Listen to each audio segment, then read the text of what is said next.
자, 창세기 19장 20장 보게 되면요, 여러분이 창세기 19장을 다 상세히 한번 좀 읽어보셨으니까 지난주에도 이어지는 내용을 보게 되면 소돔의 멸망이 나오는 장면 아니겠습니까? 소돔성의 멸망.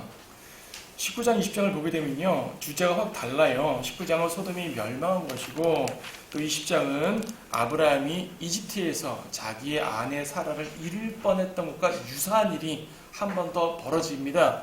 그래서 19장은 롯에 대한 이야기고 20장은 아브라함에 대한 이야기예요. 둘 다 무엇인가 실수, 그러니까 부족한 점이 보입니다. 롯에게는 실수라기보다도 이제 죄가 되겠지만 아브라함 같은 경우도 뭔가 썩 온전치 못한 모습을 보이게 됩니다. 근데 이 모든 것들이 크게 봐서 음행이라는 죄와 연관이 되어 있어요. 하나님께서 세상을 다루는 문맥에서 이 음행이라는 부분을 다루고 있는데 하나님께서 얼마나 싫어하는지 볼 수 있겠고요. 단지 성적 범죄만이 아니라 세상적인 사고, 세상적인 관념, 이 세상 문화의 종말이 어떠한 것들인가 보고, 또 그리스도인들도 잘못하게 되면 얼마큼 세상 가운데 빠질 수 있는 것인지를 이제 우리에게 경고해 주는 그러한 말씀들입니다. 역사적으로는 BC 2000년경에 있었던 이스라엘 땅의 한 소돔성이라는 한 곳, 그렇죠?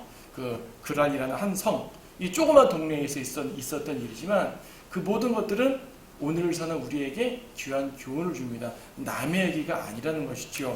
자, 롯에 대한 부분부터 봅니다. 19장. 저녁 때 두 천사가 소돔에 오니, 여기서 저녁 때 두 천사는 얘기는 18장에서 아브라함과 이야기가 된 세 사람 중에 두 명을 말합니다. 지난주 설명드렸죠. 아브라함에게 세 사람이 왔었고, 세 사람 중에 한 명은 하나님이셨고, 두 사람은 천사란 말입니다. 그래서 하나님은 아브라함과 계속 대화를 하셨고, 두 천사가 이제 소돔으로 간 것이에요. 그 두 천사를 저녁에 롯이 만납니다. 저녁 때 두 천사가 소돔에 오니 롯이 소돔 성문에 앉아있더라. 롯이 그들을 보고 일어나 맞이하고 그가 얼굴을 땅에 대고 절하며 말하기를, 보소서 내 주들이여, 간구하오니 종의 집으로 돌이켜 하룻밤을 묵고 발을 씻고 일찍 일어나 길을 떠나소서 하니, 그들이 말하기를, 아니라 우리는 거리에서 밤을 지내리라 하더라. 롯이 간구하니 그들이 그에게로 돌이켜서 그의 집으로 들어가고 롯이 그들을 위하여 잔치를 베풀고 누룩 없는 빵을 구우니 그들이 먹으니라. 자, 롯은요, 보통 육신적 성도의 예표라는 말을 보통 합니다. 뒤에 보면 알지만 롯은 참 성도라고 보기에는 부족한 점들이 너무나 많거든요. 어떻게 성도가 이런 상황을 갖게 되지? 우리가 앞에서 롯이 소돔을 선택할 때부터 세상을 바라보는 모습을 봤단 말입니다. 성도라면 행하면 안 되는 모습인데 행했단 말이죠. 하지만 여전히 그럼에도 불구하고 롯을 성도라고 말하는 이유는 뭐냐면, 자, 뒤에 베드로후서 2장 때문이에요. 베드로후서 2장 7절 말씀을 보세요. 베드로후서 2장 7절 말씀.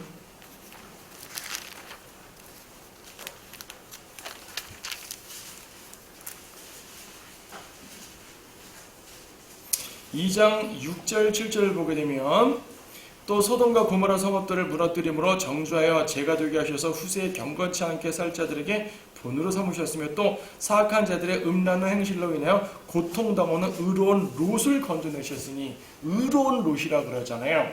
롯은 의인이에요. 의인.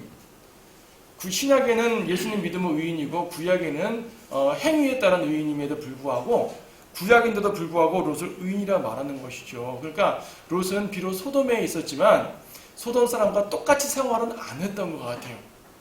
그의 영의 괴로움 속에서 힘들게 살았던 것 같습니다. 물질의 부유로 말미암아 소돔을 택하긴 했지만 그래도 믿음을 나름대로 지킬 노력했죠. 지금 여기 천사들을 대접했잖아요. 아브라함 같은 경우는 하나님인 걸 알아보고 천사인 걸 알아보고 대접했다고 볼 수 있지만, 롯 같은 경우는 부지 중에 대접한 걸로 느낄 수 있습니다. 히브리서 13장 2절 말씀 보시게 되면,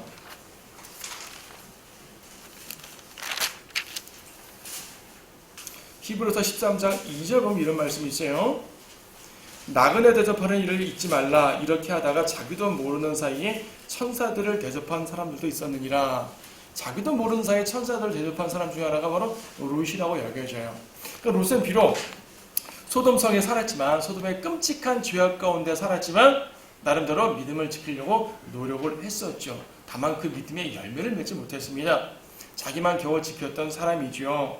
지금 천사들이 왔을 때 나그네를 대접했을 때 누룩 없는 빵을 주었다 그랬지 않습니까? 누룩 없는 빵을 부은 걸 보니까 누룩 없는 빵은 항상 성결을 상징합니다.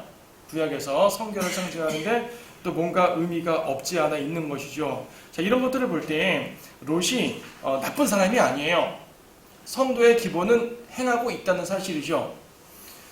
하지만 정말로 성도의 기본을 행한다면 소돔에서 빠져나왔어야 되는데 나오지 못한다는 얘기입니다. 세상을 다 발을 걸쳐놓고 세상에서 필요한 것들은 다 얻으면서 자기의 지위와 재물과 명성을 얻는 가운데서 그래도 나는 그리스도인이니까 이제 교회는 다니고 기본 최소한의 신앙생활만 하겠다는 것이죠.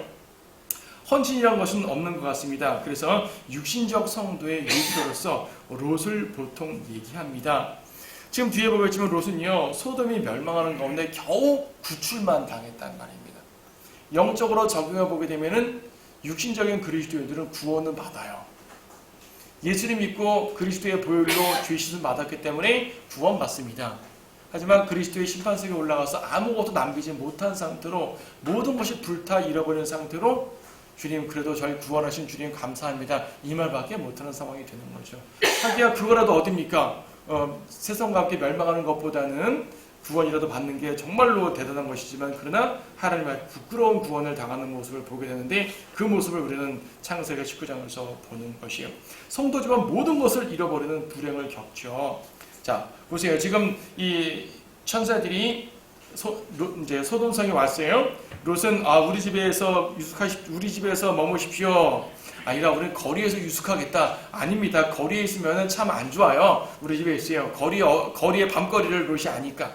그런데 보내기 싫은 거죠. 예, 선했습니다. 데리고 들어왔어요. 근데 4절 이하에 보게 되면 소돔의 남자들이 들어오네요. 그러나 그들이 눕기 전에 그 성읍의 사람들과 소돔의 남자들이 늙고 젊고 간에 그 집을 에워쌌으니 참 추한 모습이죠. 늙고 젊고 간에 그 집을 에워싸서 뭐라 그럽니까? 5절 오늘 밤 내게 온 사람들이 어디 있느냐? 그들을 우리에게로 데려오라. 우리가 그들을 알고자 함이라. 성경에서 알고자 한다, 안다라는 말은 뭐 인격적 대화를 통해서 안다는 말이 아니라 성적 교감을 말하는 것이거든요. 남자들이 남자에게, 천사는 남자의 모습으로 왔습니다. 천사는 여성의 모습으로 오지 않았거든요. 남자가 남자와 더불어서 죄를 짓는 것은 쉽게 오늘날 점점 사회에서 이슈가 되고 있는 동성애를 말하는 것이에요. 동성연애를 말하는 것이에요. 끔찍한 죄죠. 그래서 이제 롯은 이들에게 그러한 죄악에 노출되지 않기 위해 보호했어요. 보호한 건 잘했습니다. 근데 롯의 영적 분별력을 보십시오. 지금 7절 보니까 말하기를 그것은 이제 폭도들에게 말하는 것이에요. 부탁하오니 형제들아, 첫째로 형제라 그랬습니다. 롯은 그들을 형제라고 부르면 안 되죠. 롯은 성도고 그들은 극악 무도한 죄인들입니다. 근데 형제라고 불렀어요. 평상시에는 형제 했을 것이에요. 그리고 소돔의 사람들도 롯에게 형제하고 맞아들였겠죠. 근데 여러분, 세상은요 절대로 우리를 형제로 취급하지 않습니다. 필요할 때는 형제처럼 대하지만 사실은 아니에요. 제가 이슬람 사람들을 만나봤는데요. 이슬람 사람들은 항상 되게 친절하게 대하면서 말끝마다 friend 그럽니다. 친구요. 형제란 말 절대로 안 해요. 자기들끼리 하면 형제고 우리에게는 친구라고 말하는 거죠. 자기들은 친구라고 말하니까 우리는 야 되게 친절한가 보다 하는데 그 사람은 절대로 선을 딱 긋고 하는 것입니다. 세상이 우리에게 하는 것이 그렇습니다. 선을 딱 그어요. 우리를 친구처럼 형제처럼 받아들이는 것 같지만은 거기에서 선을 긋고 성도가 세상에 반하는 모습 보이게 되면 그대로 공격해버리는 거죠. 그런데 육신적인 성도들은 그것을 모르고요. 저들이 우리 친구인 줄 알고요. 저들이 우리 형제인 줄 아는 것이에요. 롯이 그랬습니다. 형제여 그러지 마시오. 왜 형제예요? 그들 형제가 아닙니다. 그리고 뭐라 했습니까? 8절 보라 내게 남자를 알지 못하는 두 딸이 있도다. 롯은 4명의 딸이 있었는데요. 2명의 딸은 출가했고 사위가 있고요. 뒤에 보면 두 사위가 있었어요. 2명의 딸은 처녀 딸이에요. 자, 내게 남자를 알지 못하는 두 딸이 있도다. 내가 간청하노니 그들을 너희에게로 데려가서 너희 눈에 좋을 대로 그들에게 행하고 이 사람들은 나의 지붕 그늘 아래 들어왔으니 그들에게는 아무 짓도 하지 말라. 정상적인 사고를 가진 아버지면 이렇게 말할 수가 없는 거죠. 손님을 보호하는 건 참 좋지만 그렇다고 자기의 두 딸을 그들의 폭도들에게 내준다는 것은 말이 되지 않아요. 롯의 영적 분별력이 문제가 됐습니다. 자, 뭡니까? 동성연애는 참 나쁜데 일반 간음은 좀 괜찮다고 생각한 것입니다. 여러분, 오늘날 동성연애에 대해서 많이 이슈가 되고 또 사회에서는 그것을 점점 받아들이는 분위기로 가고 있고요. 그나마 그리스도인들은 그것을 저지하려고 꽤 노력을 많이 하는 것을 보시죠. 근데 세상은 점점 그렇게 가게 되어 있어요. 우리가 반대한다고 안 되진 않아요. 특히 문화계, 연예계, 이런 예능계를 통해서 동성연애는 점점 이제 파급되고 있습니다. 끔찍한 죄죠. 수많은 교회들에서 동성연애는 죄다 하면서 막 데모하면서요. 국가정책에서 데모하면서 꽤 이제 반대합니다. 예, 반대하는 건 좋아요. 저도 반대하니까. 우리 모두가 반대하지 않습니까? 근데 문제는요, 그것만 죄고 딴 건 죄로 취급을 하지 않는 거예요. 자기들이 저지르는 온갖 죄들을 감춰버리고 눈에 두드러진 몇몇 죄들만 드러내면서 마치 자기들은 죄가 없는 것처럼 감추는 거죠. 커다란 죄를 딱 몇 개 내놓고 자기들의 사소한 죄는 감춰버리기 위해서 동성애 반대를 외치는 사람들이 얼마나 많은지 모르겠습니다. 이게 분명히 죄라니까요. 동성애는 성경 신구약 어디를 봐도 죄입니다. 그냥 죄가 아니에요. 끔찍한 죄입니다. 신약성경에서 예수님께서는요, 동성애를 다룬 적이 없어요. 간음한 여인을 용서한 적은 있지만 동성애를 용서한 적도 없어요. 아예 그런 사례 자체가 없는 것이죠. 예, 하나님께서 취급하고 싶지 않은 죄입니다. 끔찍한 죄입니다. 하지만 그 죄 뒤에 숨어버리려는 작은 죄들, 하나님은 결코 작은 죄라고 여기지 않는다는 사실을 아셔야 됩니다. 그래서 지금 이 롯은요, 분명히 자기 집에 온 손님에게 이 끔찍한 죄에 대해서 당하지 않게 해주려고 보호하는 건 너무나 잘했는데 자기 딸들을 내주려고 했단 말이죠. 이건 롯의 영적 분별력이 얼마나 망가졌는지를 보여줍니다. 자, 소돔에서 동성연애를 얼마나 많이 봤는지 일반 남녀 간의 간음은 별로 죄라고 취급되지 않을 정도가 되어버린 거예요, 지금. 롯에게는 그런 상황이 되어버렸다는 얘기죠. 자, 상황이 어떻게 됩니까? 지금 이제 이 폭도들은 계속적으로 9절에 보면 물러가라 하면서 이제 계속 그 천사들을 끌어내려고 하죠. 10절 보니까 그러나 그 사람들이, 즉 천사들이 그들의 손을 내밀어 롯을 자기들을 향해 집 안으로 잡아당긴 후 문을 닫고 집 문 밖에 있는 사람들을 작은 자나 큰 자나 모두 쳐서 눈멀게 하니 그들이 문을 찾으러 계시더라. 자, 천사들이 스스로 해결하셨어요. 하나님의 천사들이거든요. 하나님의 이름으로 온 천사들이거든요. 하나님의 능력으로 온 천사들이거든요. 롯은 그들을 보호하려고 했지만 사실은 인간이 하나님을 보호하는 게 아니에요. 하나님이 인간을 보호하시는 것이죠. 인간은 하나님께 헌신하는 것이고 찬양하는 것이고 감사하는 것이고 충성하는 것이죠. 인간이 하나님을 보호한다고 보호받는 분 아니죠. 하나님이 인간을 보호하시는 분입니다. 인간은 하나님을 도울 수가 없어요. 하나님 인간을 도우시는 분이죠. 그래서 지금 천사들이 손을 내밀어서 롯을 딱 안으로 집어넣고 밖에서 그 폭도들에게 눈멀게 만들어버렸습니다. 눈 머니까 아무것도 할 수 없잖아요. 그들은 사라져버린 거죠. 자, 12절 보니까 본격적으로 이제 멸망시키는 상황이 펼쳐집니다. 그 사람들이 롯에게 말하기를 여기에 너 외에 누가 더 있느냐? 사위와 네 아들들과 네 딸들과 누구든지 이 성을 벗어 내게 속한 자는 이곳으로 데리고 나가라. 예, 아들들도 있었나 봅니다. 아들에 대한 언급은 없지만은 아들들, 딸들을 말한 걸 보니 있었나 봐요. 근데 그들 중 아무도 구출하지 못했잖아요. 13절에 그들의 부르짖음이 주의 면지라서 매우 크모라라고 말해요. 소돔이 부르짖었답니다. 아니, 소돔이 무슨 부르짖어요? 모두가 죄인 아니에요? 모두가 자기들이 죄 지으면서 뭘 부르짖어요? 하나님의 관점으로 비록 죄인들이라고 하나 그들의 영의 고통을 부르짖음으로 간주해 주시는 것입니다. 오늘날 세상 악하잖아요. 악한데 이 중에 부르짖는 자들이 있죠. 이들의 죄악 가운데 고통받는 의인들만 부르짖는 것이 아니라요, 그들 스스로도 부르짖는 것이요, 일종의 아비규환의 모습이라는 얘기죠. 소돔의 아비규환의 모습을 내가 봤다 그 말입니다. 그들의 부르짖음이 너무나 크므로 해결해야겠다. 근데 보통 어떻게 해요? 의인의 부르짖음은 구원이잖아요. 이곳에 있는 의인의 부르짖음이 크므로 의인들을 구원하겠다라고 말하지 아니하시고 이들의 부르짖음이 너무 크므로 멸하려고 왔다고 말합니다. 소돔의 부르짖음은요, 의인들의 괴로워서 부르짖는 것이 아니에요. 자기들끼리 아비규환하는 모습이란 말입니다. 주님께서는 그들을 멸하려고 오셨어요. 소돔성을 멸하려고 오셨어요. 소돔의 동성연애, 보통 영어로 소돔이 그러면 동성연애자를 의미하잖아요. 소돔이 이 상황 때문에 동성연애를 말하는데, 자, 수많은 사람들이 창세기 19장을 다루면서 동성연애만 집중합니다. 예, 분명 그것이 크게 다뤄지는 것은 맞습니다. 하지만 소돔 사람들은 동성연애만 한 것은 아니에요. 수많은 폭력과 죄악과, 그렇죠, 사기와 갈취와 이런 모든 죄악들이 넘쳐났던 곳입니다. 그 중에 가장 극악무도한 동성연애가 포함되는 것이죠. 자, 지금 하나님께서는, 그 천사들은요, 롯에게 속한 사람들을 데리고 나가라고 말합니다. 근데 롯이 가서 사위들에게, 14절 사위들에게 말했더니 사위들이는 롯이 농담하는 사람처럼 보였다고 해요. 자, 설교자들의 설교가 농담으로 여겨지는 사회, 건전한 사회 아닙니다.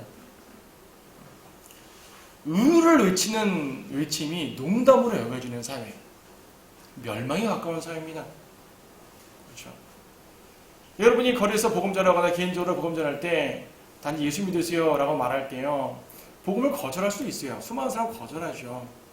하지만 여러분들이 복음 전할 때 단순하게 예수 믿으라고만 말합니까? 세상의 죄들을 지적하지 않아요?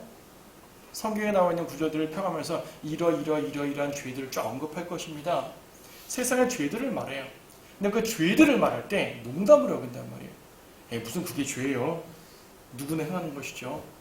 당신은 죄에 안 지십니까? 하면서 죄를, 선포를, 심판을 농담으로 여기는 사회, 해결될 상황이 아닙니다. 오늘날에 그런 상황입니다. 그래서 주님께서는 마지막 때를 롯의 날들이라고 말하지 않습니까?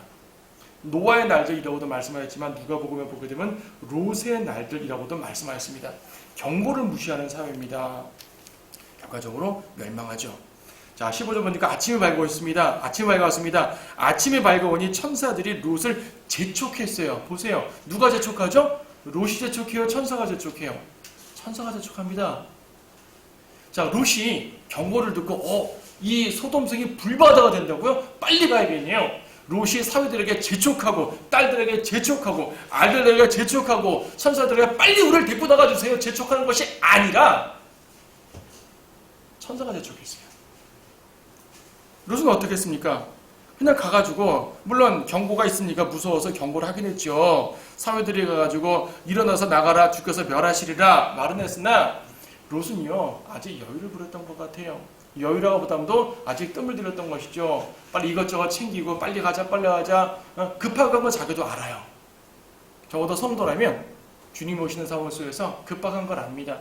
하지만 챙길 게 너무나 많은 것이야. 할 게 너무나 많은 것이야. 연루된 게 너무나 많은 것이야. 정작 급한 건 하나님이십니다. 너 이대로 했다면 죽어, 멸망해, 빨리 나와 하는 거죠. 죄인의 구원을 위해 가장 마음 아파하시는 것은 하나님이십니다. 사람들이 지옥에 갈까봐 가장 졸이는 건 하나님이란, 마음 졸이시는 하나님이란 말이에요. 사람들은 오해합니다. 하나님께서는 무자비하시게 사람들이 막 지옥에 쳐 던져놓는 분이라고 오해하는데 아니에요. 하나님께서는 그들이 지옥 가는 걸 정말 안타까워하시고 그들이 멸망하는 걸 안타까워하시고 빨리 나오라고 재촉하시는 분이에요. 어차피 세상의 멸망은 정해졌거든요. 하나님 뜻 가운데 정해졌거든요. 예. 그날이 언제인지 우리는 날과 시간을 알 수 없지만 하나님 안에서는 정해져 있는 상태일 것이에요. 그래서 다급한 건 하나님이지. 세상 죄인들에 대해서도 다급하지만 성도들에 대해서도 다급하실 것입니다. 성도들이라는 사람들이 하나님 안에서 제 위치를 찾지 못하고 세상 가운데 정신 팔려 있는 것을 볼 때 하나님이 답답하신 거죠. 우리가 그리스도의 심판서 가서 상 못 받으면 어떡하지? 라고 스스로에 대해서 걱정하는 것보다 하나님이 걱정하는 게 더 크다는 얘기예요. 이게 바로 목자의 심정입니다, 여러분. 주님은 우리의 신실한 목자시기 때문에 양들은 고통을 당하는 상황이 눈앞에 있어도 모르지만 목자는 그걸 아시잖아요. 천사를 통해서 하나님께서 그 모습을 보여주셨습니다. 그래서요 15절에서 천사를 롯을 재촉했죠. 일어나서 내 아내와 여기 있는 내 두 딸을 데리고 가라. 뭐 사위, 아들 다 신경 쓸 거 없고 지금 현재 네가 데리고 있는 사람만 데리고 나가라 이거죠. 그래야 내가 성읍의 죄악 속에서 소멸되지 않게 되리라. 근데요, 심지어 롯이 머뭇거리고 있어요. 롯은 계속 머뭇거리고 있어요. 이런 경고를 듣고도. 하나님이 급박하다는 걸 몇 번이나 보여줘도 롯은 어떻게 해요? 머뭇거리고 있어요. 그러니까 그 사람들이, 즉 천사들이 그의 손과 그의 아내의 손과 그의 두 딸의 손을 잡고 이끄는 것이죠. 그냥. 빨리 나오라고. 빨리 나오라고. 세상 가운데 있으면서 멸망의 길에 머물지 말라는 얘기예요. 잘못된 곳에 있어서 함께 비난받거나 멸망당하게 되지 않게 되는 얘기죠. 빨리 나오라는 얘기입니다. 제가 여기서 할 게 좀 많아요. 여기서 저에게 시간을 조금만 더 주시면 제가 제 아들 데리고 나오겠습니다. 아니, 지금 너만 당장 나가!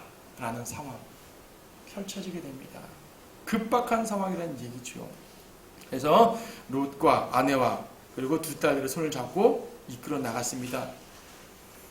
주께서 그에게 16절 뒷부분, 주께서 그에게 자비를 베푸시어 그를 인도하여 성읍 밖에 두시니라. 성읍 밖에 두었어요.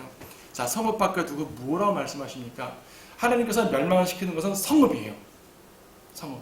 당시에 이 소돔을 비롯해서 소돔과 고모라를 비롯해서 평지에 5개의 성읍이 있었는데 이 5개의 성읍이 모두 죄에 물들어서 모두 멸망시키는 상황입니다. 지금 성읍 밖에 두고 소돔 성에서 빠져나왔지만 다른 성읍도 위험하니까 산으로 도피하라. 17절 내 목숨을 위하여 도피하라. 내 뒤를 돌아보거나 어떤 평지에도 머무르지 말고 산으로 도피하라. 그래야 소멸되지 않으리라. 산으로 가라. 성읍 밖에 두고요, 산으로 가라 그랬어요. 근데 롯이 무엇을 요청했습니까? 19절 보니까 산까지 너무 멀어요. 산은 또 위험해요. 19절 그렇죠. 19절 뒷부분 내 생명을 구하심으로 자비를 내게 보여주셨사오나 내가 산으로 도피할 수 없나이다. 혹 어떤 재앙이 나를 붙들면 내가 죽을까 함이니이다. 산에서 어떤 위험이 있을까 걱정을 했던 것입니다. 산짐승을 염려했을 수도 있는 것이고요. 산에서 강도를 염려했을 수도 있겠죠.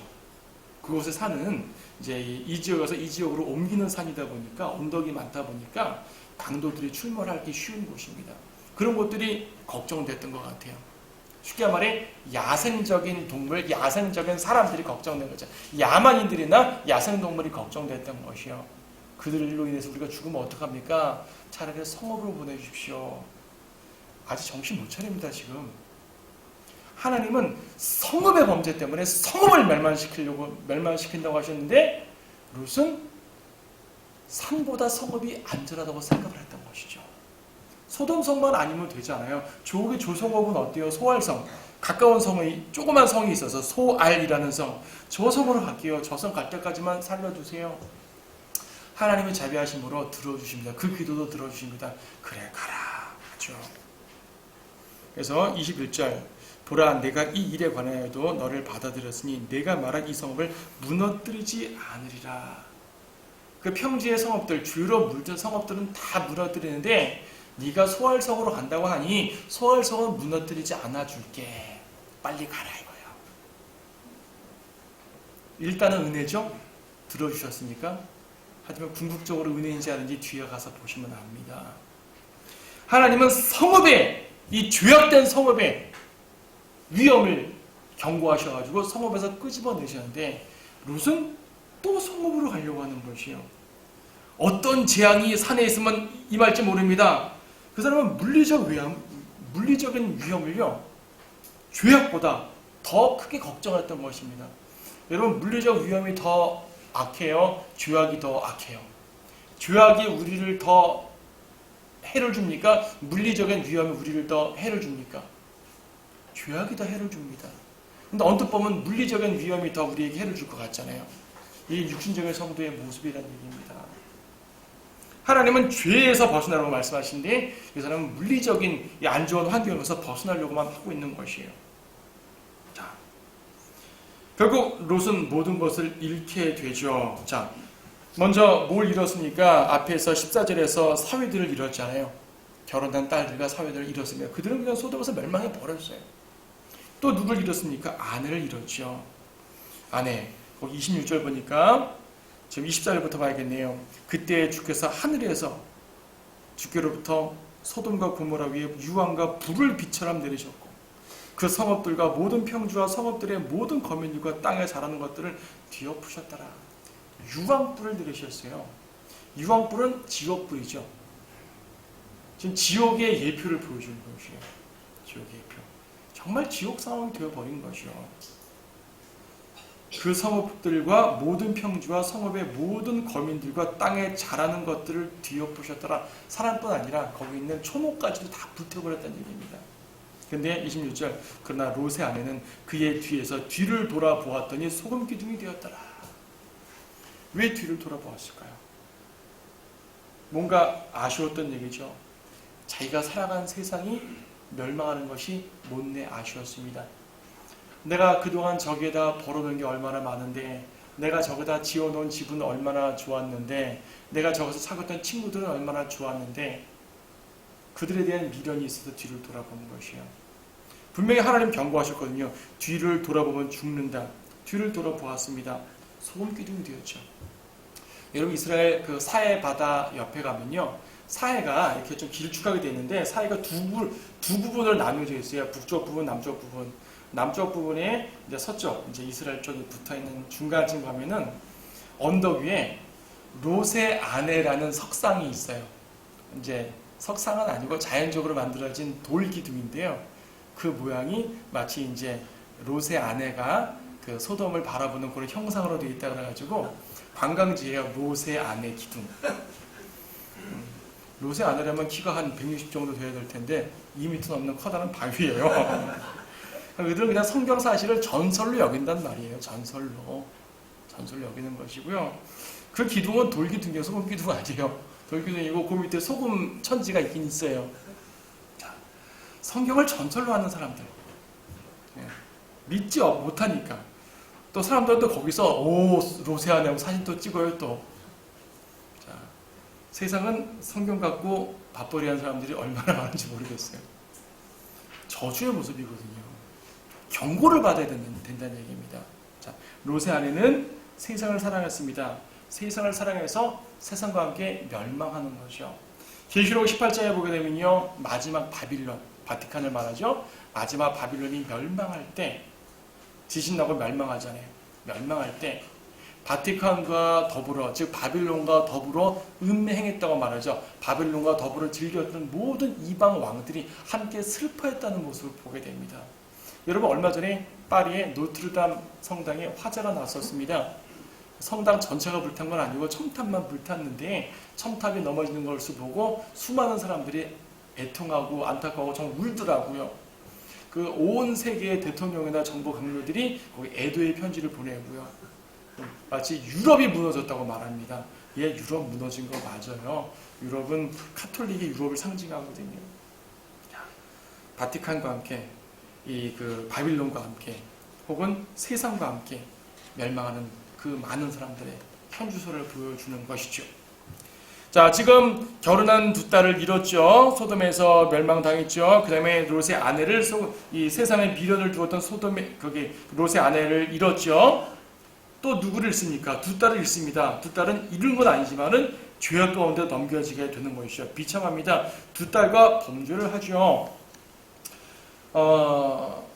지금 30절을 보니까 롯이 소알에서 나와 그의 두 딸과 더불어 산에서 거하였는데, 자, 결국 산으로 갔어요. 롯은 소알에서 나와 산으로 갔습니다. 왜 갔을까요? 어차피 산에 갈 거였어요. 처음부터 천사들은 산으로 가라고 그랬습니다. 산으로 안 가고 소알성으로 가겠다 그랬어요. 소알성에 있다 보니까 어이구, 소알성 못 견디겠다고 산으로 가버리는 것이에요. 어차피 갈 거 처음부터 가라 할 때 가지 왜 안 갔을까요? 소알성에 갔더니 소돔과 똑같은 일들이 벌어지고 있는 것이에요. 야, 하나님과 여기도 멸망시키겠다. 그때 깨닫는 거죠. 육신적인 성도들은 자기에게 위험이 올 때 그때서야 깨닫습니다. 위험이 눈에 보이지 않아도 하나님의 경고만 듣고 깨달을 수 있는 사람이 영적인 성도예요. 하나님의 말씀만 보고 주님께서 경고하시는구나 하고 경고를 받고 주님의 뜻을 따르는 사람들이 영적인 성도들입니다. 육신적인 성도들은 위기가 닥쳤을 때 그때 가서 주여 한단 말이죠. 그것도 주여를 하니 다행이죠. 주님을 찾으니 다행인 것입니다. 안 하는 것보다 낫습니다. 그게 육신적인 성도의 모습이에요. 롯이 보니까 소알성에 있으면 안 되겠거든요. 산으로 올라갔습니다. 산으로 올라갔지만 자, 롯은요 동성애는 피했어요. 동성애는 피했지만 음행은 피하지 못했습니다. 지금 이어진 내용을 보게 되면 이 딸 둘이 모의를 하죠. 지금 상황이 이러니까 우리한테 장가올 남자들 없을 거야. 우리가 아버지의 씨를 보존해야 돼. 하고 아버지에게 포도주를 아주 심하게 마시고 정말로 요즘 표현으로 필름이 끊기도록 만들어버린 상태에서 아버지와 간음을 해서 아이들을 낳습니다. 그래서 36절 보니까 그리하여 롯의 두 딸이 아비로 인하여 아이를 가졌으니 첫 딸이 아들을 낳아서 그 이름을 모압이라 불렀더라. 그가 모압인의 조상이요 오늘까지 이르니라. 작은 딸도 아들을 낳아 그 이름을 벤암미라 불렀으니 그가 암몬 자손의 조상이요 오늘까지 이르니라. 모압과 암몬이라는 족속이 이렇게 불순한 관계에서 태어나게 됩니다. 지금 창세기는 모든 것의 시작, 기원, 제네시스라는 말 자체가 기원이라는 뜻이거든요. 모든 것의 기원을 보여주는데 아브라함이라는 이스라엘의 조상의 기원도 보여주지만 이스마엘이라는 아랍 족속의 기원도 보여주고 있고요. 모압과 암몬 족속의 기원도 보여주고 있고요. 조금 뒤에 가게 되면 에스라는 에돔 족속의 기원도 보여주고 있고요. 이스라엘을 둘러싼 수많은 이방 족속들의 기원을 보여주면서 그들이 얼만큼 이스라엘에게 악하게 행하고 하나님의 심판을 받는 상황에 이르는지를 설명해 주고 계시는 것이에요. 모압과 암몬은요, 뒤에 보지만은 이 역사서 쭉 보게 될 때까지 이스라엘의 끊임없는 대적이에요, 대적. 요단강을 중심으로 요단강 동편에 거하는데요. 오늘날로 말하면 요르단 왕국이죠.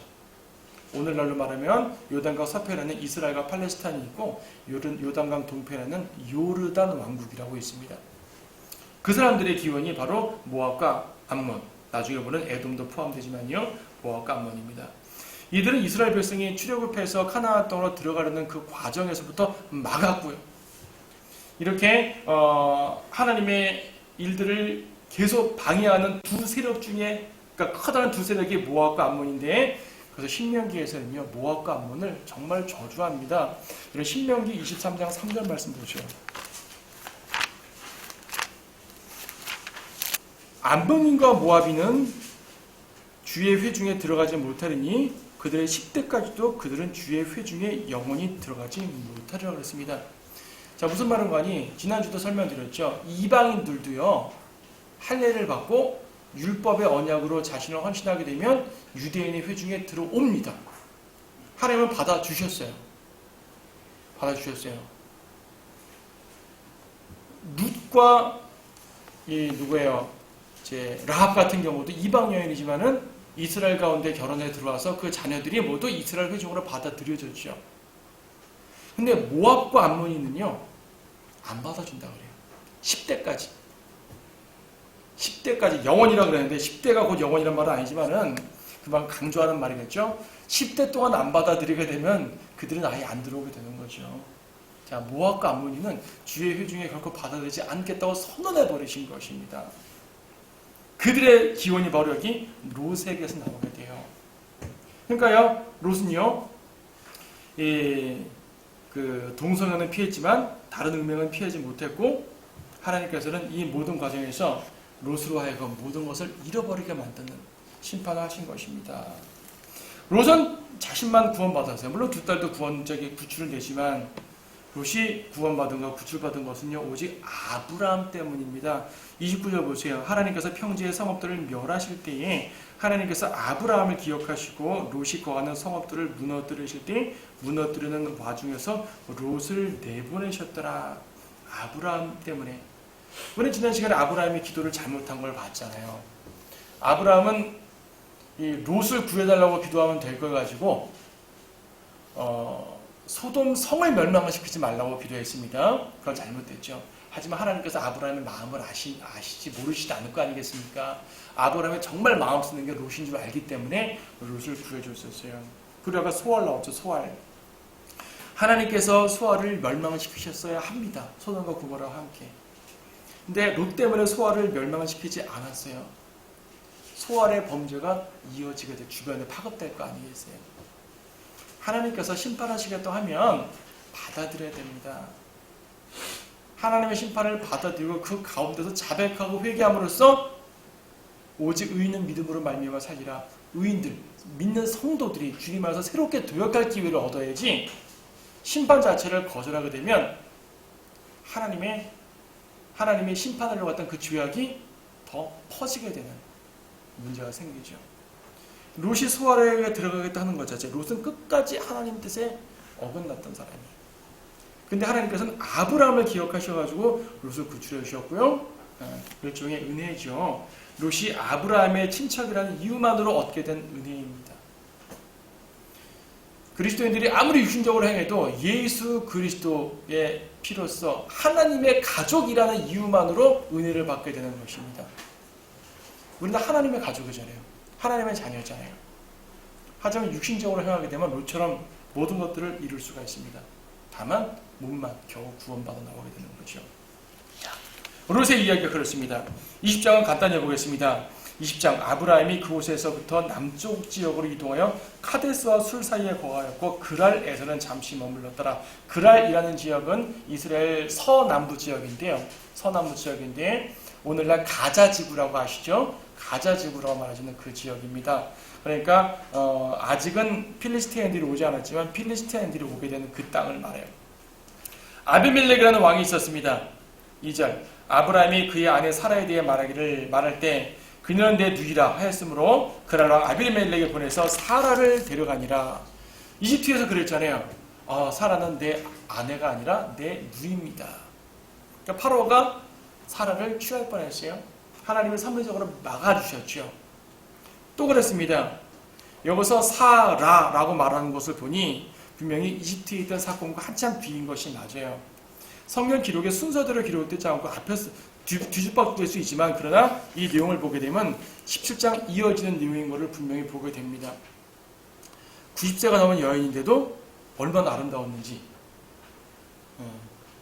90세가 넘었는데도 얼마나 아름다웠는지 그랄왕 아비멜렉이 이 여인을 데려가려고 합니다.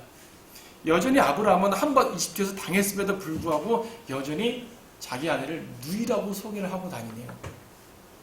다닐 때마다 그렇게 소개했다 그래요. 그냥 여기서 한번 그런 것이 아니라 평상시에 그러고 다녔다고 합니다. 그래야지 자기가 사니까. 아브라함이 그렇게 생각한 이유가 무엇일까요? 나중에 보게 되는데요. 11절입니다.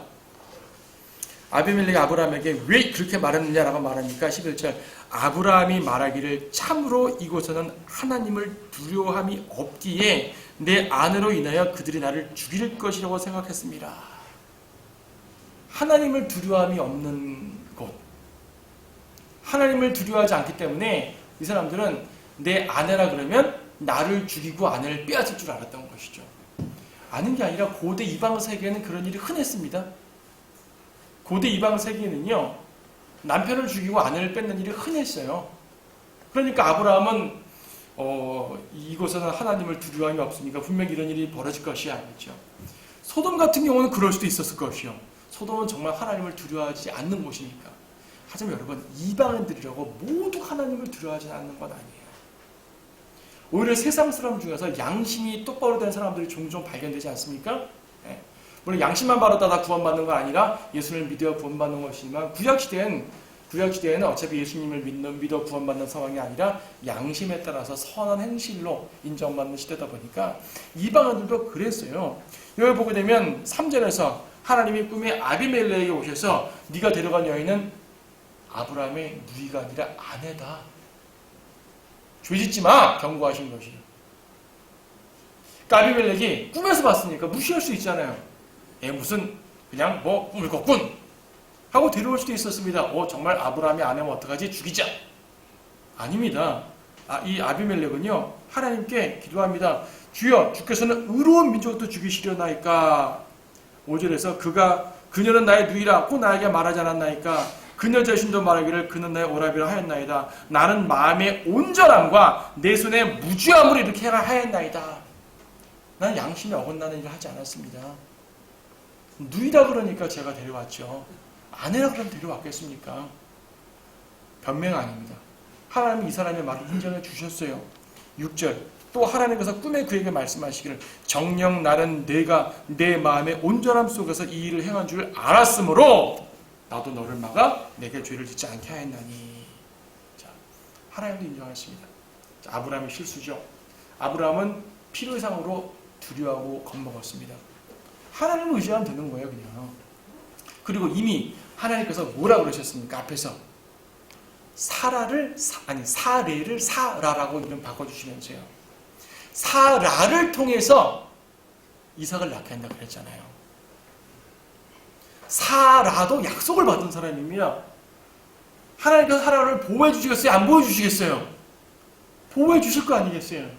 근데 인간적인 생각으로 두려움으로써 거짓말하고 다니죠? 자기 하나를 뺏길 뻔했잖아요.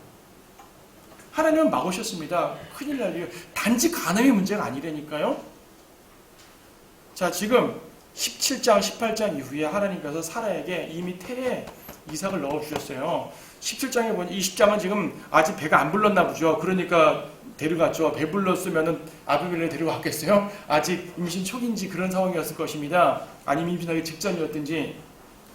만약에 아비멜렉이 사라를 데려다가 이제 죄를 지었다면요, 나중에 이삭이 태어났을 때 이 이삭은 아비멜렉의 아들이에요, 아브라함의 아들이에요. 문제가 발생하잖아요. 물론 아브라함의 아들이지만 혼동이 될 수 있잖아요. 하나님께서는 씨의 혼동은 막으셔야 되는 것이에요. 그래서 막으셨어요. 근데 아브라함이 실수한 건 뭐라고요? 하나님을 의지하지 않고 자기 생각대로 움직였던 것이고, 이것 때문에 자기 아내를 음행에 내어줄 뻔했잖아요. 그래서 19장과 20장은 모두 음행이라는 죄와 연관되어 있어요, 지금. 19장은 동성연애라는 끔찍한 음행이 있었고, 또 뒷부분에는 또 이제 가족 간에 있던 또 다른 음행이 있었고요. 20장에는 음행이 발생하진 않았지만 발생할 뻔한 일이 있었고요. 자, 이게 세상의 모습이에요. 세상 가운데 성도들. 룻 같은 경우는 육신적인 성도라서 하나님이 목숨만 건져주셨고요. 아브라함 같은 경우는 아예 죄를 막아주셨죠. 감사하게도. 하나님이 막아주셔서 감사한 거지, 죄를 지을 뻔했어요. 아브라함마저도 그랬죠. 자, 그래서 이제 아브라함은 이 상황 속에서 마치 이집트의 파라오에서 똑같이 14절 보니까 아비멜렉이 양과 소와 남종들과 여종들을 취하여 아브라함에게 주었고 그의 아내 사라도 그에게 돌려주며 아비멜렉에게 말하기를 보라 내 땅이 내 앞에 있으니 내가 좋아하는 곳에 거하라. 재물을 줬습니다. 부끄러운 재물이죠. 사라에게 말하기를 보라 내가 내 오라비에게 은 1000개를 주었노라. 비꼬는 것이야. 내 오라비에게. 오라비라며 비꼬는 것이에요. 보라 그는 너와 함께한 모든 사람들과 다른 사람 모두에게 내 눈의 가리움이라 하였으니 이같이 그녀가 책망받았더라. 가리움. 가리움은 보통 너울 신부가 너울 쓰는 걸 말하는 거죠. 너울 쓰는 걸 말하는 것인데 그것은 너 아브라함의 아내잖아 그 말입니다. 아브라함의 아내면서 왜 누이라고 속였어? 책망받았다고 했잖아요. 책망하고 돌려보냈습니다. 이 장면에서 이방인이 더 의로웠어요? 아브라함이 의로웠어요? 20장 장면에서 이방인이 더 의로워 버렸습니다. 우리의 믿음의 조상께서 이방인 앞에 부끄러움을 당했습니다. 안타깝죠. 하지만 하나님의 은혜로 말미암아 지켜주셨어요. 이래서 하나님의 은혜가 위대한 겁니다. 우리가 때때로 이방 세계에서 항상 그리스도인의 모범을 보이며 살면 참 좋겠지만요, 때때로 그렇지 못할 때 있지 않습니까? 그렇죠? 때로는 세상에 부끄러울 일 종종 있습니다. 안타깝죠. 그때마다 우리는 회개하고 자백해야 되는 게 맞습니다. 그렇죠? 하지만 그럼에도 불구하고 주님께서 세상 편을 들지 않고 성도 편을 들어주시는 이유가 뭡니까? 우리에게 그분의 은혜가 있기 때문입니다. 아브라함에게 약속이 주어진 것처럼, 하나님의 변치 않는 약속이 주어진 것처럼 우리에게도 하나님의 변치 않는 약속과 은혜가 주어졌다는 사실이요. 이 사실이 정말 부끄러우면서 감사할 수밖에 없는 일입니다. 이 사실에 감사하셔야 됩니다. 감사한 만큼 더욱더 주님의 일에 힘써야겠죠. 감사한 만큼 더욱더 주님께 헌신해야겠고, 감사한 만큼 더욱더 주님께 나 자신을 드림으로써 주님께서 기뻐하시는 그런 성도들이 되시기를 바랍니다.